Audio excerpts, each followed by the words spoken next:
Dalam sebuah hadis yang sahih kata Nabi SAW, ala unabbiukum bi akbaril kabair thalathan. Mau enggak aku tunjukkan kepada kalian induk dosa besar? Dan beliau mengulangi sebanyak 3 kali. Qalu bala ya Rasulullah, para sahabat mengatakan tentu wahai utusan Allah. Kami pasti mau dengar, apa itu induk dosa besar? Dosa besarnya sudah berat apalagi induknya. Qala al-isyraku billah. Yang paling pertama adalah syirik kepada Allah. Menyekutukan Allah dengan makhluk. Ya seperti contoh paling jelas orang-orang Mekah dulu di masa Nabi SAW. Mereka tahu Ka'bah rumahnya Allah. Mereka tawaf untuk Allah. Tapi mereka datangkan patung sebagai sekutu Allah. Mereka berdoa sama Allah, berdoa juga sama patung itu. Ya di masa kita sekarang cukup banyak itu. Berdoa sama Allah, berdoa juga minta sama orang mati di kuburan. Ya, berdoa sama Allah tapi masih pakai jimat-jimat. Nah, masih bergantung pada kertas atau batu atau apa saja. Nah, ini bisa syirik kepada Allah. Ini bahaya banget ini. Ya. Makanya Imam Nawawi rahimahullah mengatakan, sungguh aku heran dengan orang yang minta-minta kepada kuburan walaupun itu kuburan orang saleh. Sebab yang dalam kuburan adalah manusia seperti dia yang sudah jadi tulang belulang. Para nabi-nabi saja kita masih doakan. Bukankah setiap kali kita sebutkan nabi disunnahkan kita baca alaihi salatu wassalam, Nabi Muhammad SAW sallallahu alaihi wasallam. Bukankah para sahabat sering diulangi radhiyallahu anhum, ridwanullahi alaihim. Orang yang sudah mati kita sering mengatakan almarhum atau rahimahullah, ya. Doakan. Walaupun dia orang saleh. Nah, kita doakan. Jadi bukan kita yang minta pada orang mati itu. Hati-hati. Yang kedua, wa uququl walidain. Kemudian durhaka pada kedua orang tua. Setelah syirik durhaka. Jangan pernah bantah kedua orang tua. Jangan pernah kurang ajar sama mereka. Merendah, mengalah, dahulukan mereka. Mumpung hidup. Kalau di sini yang masih punya orang tua hidup, saya dua-duanya sudah meninggal. Sudah tertutup pintu itu. Walaupun masih bisa, tapi tidak seluasa kalau mereka masih hidup. Kalau sudah meninggal masih bisa kita doakan, istighfar, umroh dan haji masih bisa. Tapi sebatas itu.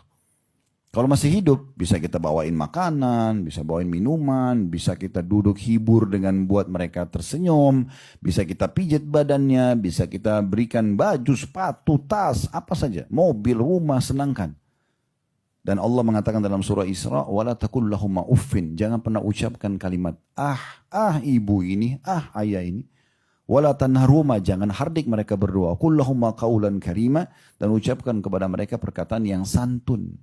Wakhfid lahuma janaha dhulli minar rahmah, dan merendahlah kamu kepada keduanya.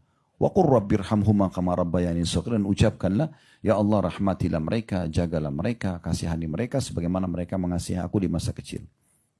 Dan doa ini berlaku walaupun orang tuanya sudah meninggal dan mereka ya belum sempat mengurus si anak ini.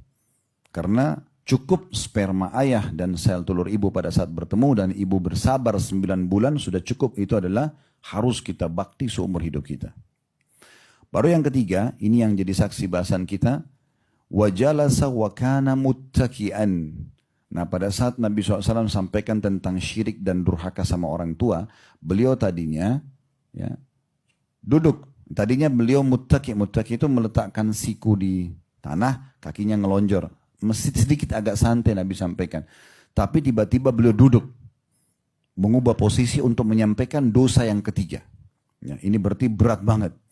Lalu kata Nabi SAW, ala wa qawla zur. Dan ingat dosa besar yang ketiga induknya adalah dusta. Bohong ini. Jadi tadi syirik dengan durhaka sama orang tua yang begitu berat, Nabi masih duduk santai. Begitu mau sampaikan dusta, beliau duduk. Yang tadinya santai langsung duduk tegak untuk menarik perhatian audiens di depannya. Dan perawi hadis ini menyampaikan juga tentang metode itu supaya sampai kepada kita bagaimana dahsyatnya dusta dilarang dalam Islam. Karena di sini wajalasa wa kana muttaki'an. Tadinya dia muttaki', dia santai. Nabi SAW kemudian tiba-tiba duduk. Lalu beliau mengatakan ala wa qaulaz zur. Dan ingatlah perkataan dusta. Qala fama zala yukarriru hatta qulna laitahu sakat. Dan Nabi SAW terus mengulang-ulangi ini sampai kami ya berharap Nabi diam. Nabi ingatkan, ingat induk dosa-dosa besar, syirik kepada Allah, durhaka pada orang tua, dusta, Bayangkan Bapak Ibu sekalian kalau 1 jam kita isi materi, ini aja yang saya ulangi. Telinganya kita jadi bengkak. Ya.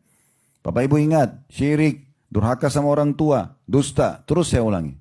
Ini perkataan para sahabat, bukan mereka tidak ingin menerima sabda Nabi SAW, tapi karena Nabi ulangi terus.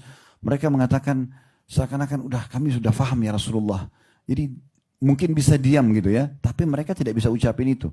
Maksudnya di sini menggambarkan bagaimana Nabi SAW ingin audiensnya betul-betul faham ini induk dosa besar, berbahaya sekali buat kalian, jangan dilanggar, jangan lakukan. Nah, seperti itu penyampaiannya. Dan hadis ini tentunya hadis yang sahih diriwayatkan Bukhari di nomor 2654 dan juga 2 kali Imam Bukhari ulangi di nomor 5976 serta Imam Muslim juga sebutkan di nomor 143.